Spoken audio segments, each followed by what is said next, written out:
काम निपटा, बेटे को स्कूल छोड़ते हुए ऑफिस जाने का सोच घर से निकल ही रही थी कि फिर पिताजी की आवाज आ गई, बहू जरा मेरा चश्मा तो साफ कर दो।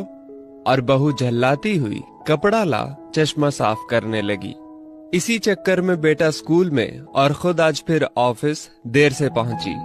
गाहे बगाहे पिताजी की यूं घर से निकलते हुए पीछे से आवाज देने की आदत बहू को अच्छी नहीं लगती थी, पर जानती थी कि पलंग से ना उठ पाने के बावजूद पिताजी पूरे दिन में उसे यही एक दो काम ही तो कहते थे।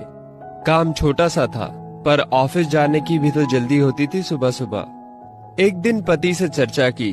पति की सलाह पर अब वो सुबह उठते ही पिताजी का चश्मा साफ करके रख देती, लेकिन फिर भी घर से निकलते समय पिताजी का बहू को बुलाना बंद नहीं हुआ।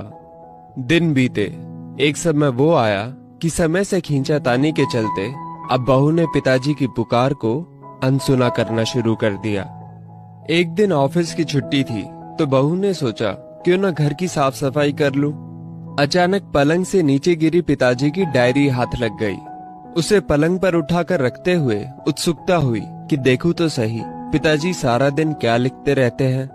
यही सोचकर यूं ही खोल दिया एक पन्ना। उस पन्ने पर लिखा था, मेरी प्यारी बहू, आज की इस भागदौड़ भरी जिंदगी में घर से निकलते समय बच्चे अक्सर बड़ों का आशीर्वाद लेना भूल जाते हैं। बस इसीलिए जब तुम चश्मा साफ कर मुझे देने के लिए झुकती हो तो मैं मन ही मन अपना हाथ तुम्हारे सिर पर रख देता। वैसे मेरा आशीष सदा तुम्हारे साथ है बेटा। आंखें नम हो गई। बस अगले दिन से ही बहू ससुर का रिश्ता मानो पिता पुत्री में बदल गया। अब 5 मिनट पहले तैयार होकर बेटे को स्कूल छोड़ने के लिए पिताजी की आवाज से पहले ही बहू चश्मे को साफ कर देती। पीने के पानी का जग उनके पलंग के सिरहाने रखती। जाते समय लाड़ प्यार से 2-4 वाक्यों में सारे दिन की हिदायतें देती। कभी उनके फल या दवाई ना खाने का उलाहना, और अंत में, अच्छा बाबूजी ऑफिस को देरी हो रही है, चलो बेटा बाबूजी को बाय बोलो, कहकर घर से निकलती। बूढ़ी हड्डियों में ना जाने कैसे ताकत सी आने लगी। दवाई वही थी, पर सेहत में सुधार 10 गुना होने लगा था।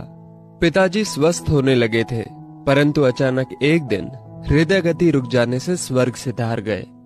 उनके अंत समय में उनके मृत देह के चेहरे पर संतुष्टि के भाव की भी पूरे परिवार में खूब चर्चा हुई थी। आज पिताजी को गुजरे ठीक 2 साल बीत चुके हैं। आज भी बहू रोज